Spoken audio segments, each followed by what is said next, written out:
یہ کہانی ایک ایسے اللہ والے بزرگ کی ہے جس کی مدد کے لیے اللہ نے ایک ببر شیر کو بھیجا۔ یہ ببر شیر کیسے اس بزرگ کی مدد کرتا ہے اور کیسے ان کافروں سے اس کی جان بچاتا ہے، یہ سب جاننے سے پہلے ہمیں یہ سمجھنا ہوگا کہ وہ کافر لوگ ایسا کون سا گناہ کرتے تھے جس کی وجہ سے اللہ نے ان پر یہ شیر مسلط کر دیا۔ اس گاؤں کے لوگ رمضان کے پاک مہینے میں کھلم کھلا گناہ کرتے تھے۔ بزرگ نے کئی بار انہیں سمجھانے کی کوشش کی، لیکن ان لوگوں نے الٹا اسے طرح طرح کی تکلیفیں دیں اور بہت پریشان کیا۔ پھر جب وہ کافر اس بزرگ کو مارنے ہی والے تھے تو اللہ نے کیسے اس کی مدد کی۔ یہ واقعہ ایک ایمان والے اور اللہ کے نیک بندے کا ہے، جسے اللہ پر مکمل یقین تھا کہ اللہ ضرور اس کی مدد کرے گا، کیونکہ وہ اسلام کی تبلیغ کر رہا تھا۔ اس نے یقین کر لیا تھا کہ جو کچھ وہ کر رہا ہے وہ صرف اللہ کے لیے ہے۔ وہ اللہ کے دین کو پھیلا رہا تھا اور اسے یہ بھی یقین تھا کہ دنیا میں کوئی بھی انسان اسے کوئی تکلیف نہیں پہنچا سکتا جب تک اللہ نہ چاہے۔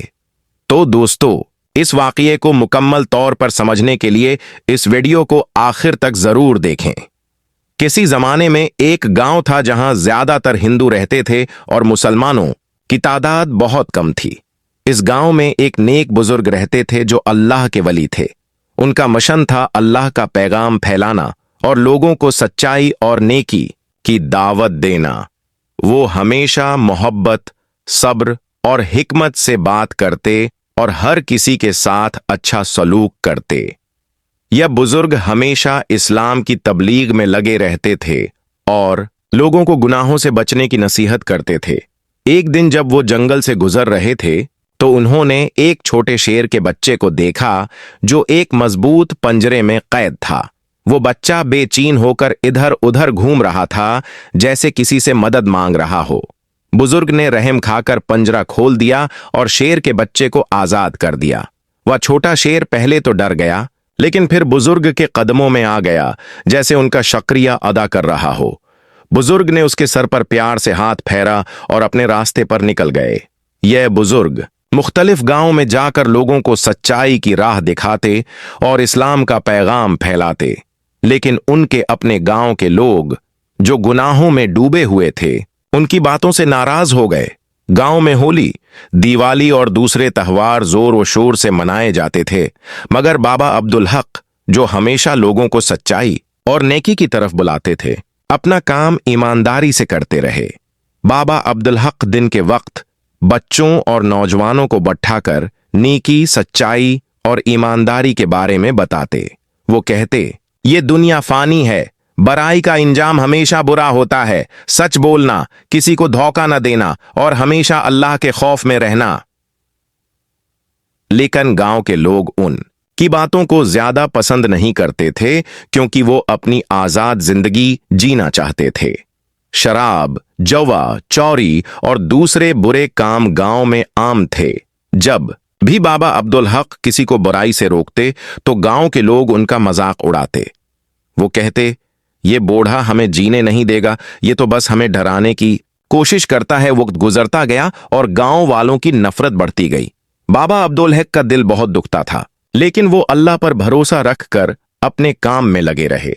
وہ جانتے تھے کہ جو سچ کے راستے پر چلتا ہے اسے آزمائشوں کا سامنا ضرور ہوتا ہے۔ ایک دن رمضان کا مہینہ شروع ہوا۔ بابا عبدالحق نے خاص طور پر روزے، عبادات اور توبہ کی اہمیت پر بات کرنی شروع کی۔ وہ لوگوں کو کہتے، یہ اللہ کا مہینہ ہے، یہ معافی کا مہینہ ہے، اس میں جو نیکی کرے گا اس کا بدلہ کئی گنا بڑھا دیا جائے گا۔ آؤ توبہ کرو اور اللہ کے قریب آ جاؤ۔ لیکن گاؤں کے لوگ اور بھی زیادہ ضد پر آ گئے۔ انہوں نے رمضان کے مہینے میں جان بوجھ کر گناہ کرنے شروع کر دیے۔ وہ کھلم کھلا دن میں کھاتے پیتے، شراب پیتے اور بابا عبدالحق کا مذاق اڑاتے۔ وہ کہتے، دیکھو تمہارا رمضان کچھ نہیں کر سکا، ہم روزے نہیں رکھتے پھر بھی مزے میں ہیں۔ بابا عبدالحق کو یہ سب بہت دکھ دیتا، مگر وہ صبر کرتے اور دعا کرتے کہ اللہ ان لوگوں کو ہدایت دے۔ ایک رات بابا عبدالحق نے تہجد کے وقت اللہ سے بہت گڑگڑا کر دعا کی، اے اللہ، تو سب جانتا ہے، میں نے تیرا پیغام تیرے بندوں تک پہنچایا، اب ان کی ہدایت تیرے ہاتھ میں ہے۔ अगर तो चाहे तो उन्हें बदल दे, वरना मुझे यहां से निकाल दे या मेरी मदद फरमा, क्योंकि मैं अकेला बहुत कमजोर हूं। आसी रात बाबा अब्दुल हक ने एक ख्वाब देखा। ख्वाब में उन्होंने देखा कि वही शेर का बच्चा जो उन्होंने सालों पहले आजाद किया था, अब एक बड़ा बब्र शेर बन चुका है। वो शेर उनके कदमों के पास आकर बैठता है और अपनी आंखों से मोहब्बत का इजहार करता है। बाबा अब्दुल हक जाग गए। उनका दिल मुतमईन था। उन्होंने कहा, या अल्लाह, अगर ये ख्वाब किसी निशानी की सूरत में है तो मुझे तेरे फैसले पर राजी होना है।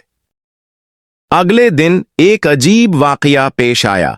गांव के चंद लोग बाबा अब्दुल हक के पास आए और उन्हें धमकी दी, हमें तुम्हारी ये तबलीग पसंद नहीं। अगर तुमने गांव छोड़ा नहीं तो हम तुम्हें मार डालेंगे। बाबा अब्दुल हक ने उनकी तरफ देखा और नरमी से कहा, मेरी जान तुम्हारे हाथ में नहीं, वो अल्लाह के हाथ में है। जो तुम कर सकते हो कर लो।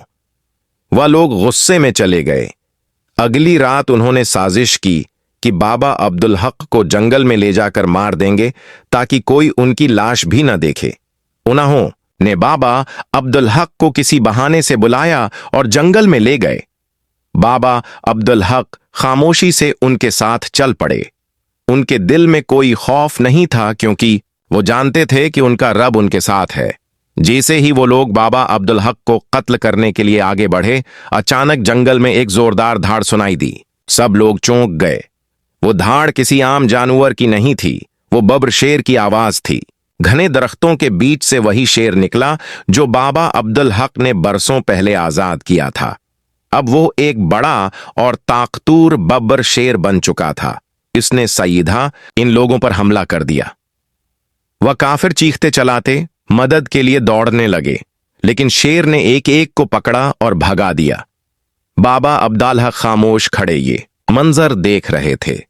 उनकी आंखों में आंसू थे, लेकिन वो खौफ के नहीं, शिक्र के थे।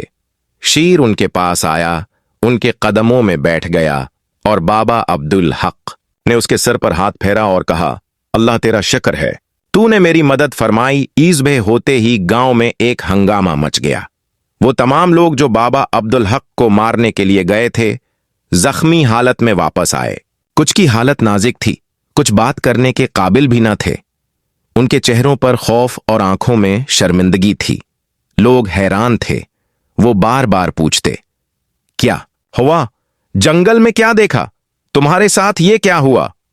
लेकिन कोई भी साफ अल्फाज में कुछ न कह सका। सिर्फ एक शख्स जो कम जख्मी था, लिरजती हुई आवाज में बोला, वो शेर आया, वो हमें मारने लगा। वो बाबा अब्दुल हक का मुहाफिज था। यह बात जंगल की आग की तरह पूरे गांव में फैल गई। लोग हैरान रह गए। वो सब जो बाबा अब्दुल हक को झूठा समझते थे, अब सोच में पड़ गए। क्या वाकई बाबा अब्दुल हक अल्लाह वाले इंसान हैं? क्या वाकई वो जो कहते थे वो सच था? बाहर से लोगों के दिल बदलने लगे। वो बाबा अब्दुल हक के पास आए और माफी मांगी। उन्होंने रोते हुए कहा, हमने तुम पर जुल्म किया, तुम्हारा मजाक उड़ाया, तुम्हें तकलीफ दी, लेकिन तुम फिर भी हमारे लिए दुआएं करते रहे। हमें मुआफ कर दो। बाबा अब्दुल हक की आंखों में आंसू थे, लेकिन चेहरे पर मुस्कुराहट। उन्होंने नरमी से कहा, तुम मेरे भाई हो, मैं तुम्हें क्यों ना माफ करूं? अल्लाह भी मुआफ करने वाला है।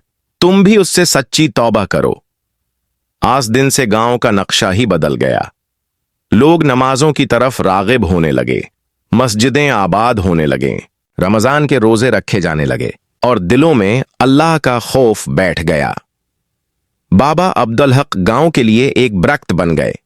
बच्चे उन्हें मोहब्बत से देखते, जवान उनकी बातों से हदायत लेते और बूढ़े उनके साथ वक्त गुजार कर सुकून महसूस करते।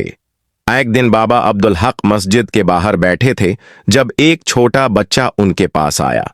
उसने कहा, बाबा जी, आपको शेर ने कैसे पहचाना? वो तो जानवर था, वो कैसे आपके लिए आया? बाबा अब्दुल हक मुस्कुराए और बोले, बेटा, अगर तुम किसी पर एहसान करते हो तो अल्लाह उस एहसान को जाया नहीं करता। वो चाहे इंसान हो या जानवर। जब तुम किसी की मदद करते हो तो अल्लाह तुम्हारी मदद करता है। वही शेर था जिसे मैंने आजाद किया था, वो भूला नहीं और अल्लाह ने उसे मेरे लिए भेजा। बच्चा हैरान होकर बोला, क्या जानवर भी शुक्र अदा करते हैं? बाबा अब्दुल हक ने आसमान की तरफ देखा और कहा, जब इंसान भी एहसान भूल जाता है तो अल्लाह जानवरों के जरिए तुम्हें सिखा देता है कि शुक्र कैसे किया जाता है। यह बात गांव के लोगों के दिल में बैठ गई। उन्होंने ये सीख लिया कि अगर किसी पर जुल्म करोगे तो वो कभी ना कभी तुम्हारे सामने आएगा, लेकिन अगर किसी पर एहसान करोगे तो वो तुम्हें अल्लाह की मदद की शक्ल में लौटाया जाएगा। बाबा अब्दुल हक ने अपनी बाकी जिंदगी इसी गांव में गुजारी। वो एक चिराग की तरह थे जो अंधेरों में रोशनी फैलाता है, एक दरख्त की तरह जो फल देता है और साया भी। जब वो इस दुनिया से रुखसत हुए तो पूरा गांव गम में डूबा हुआ था, लेकिन उनकी कहानी, उनकी तालीमात और उनकी सच्चाई आज भी जिंदा है। लोग अपने बच्चों को उनका किस्सा सुनाते हैं और कहते हैं, बेटा सच बोलना, नेकी करना, जुल्म से बचना, क्योंकि बाबा अब्दुल हक ने हमें यही सिखाया।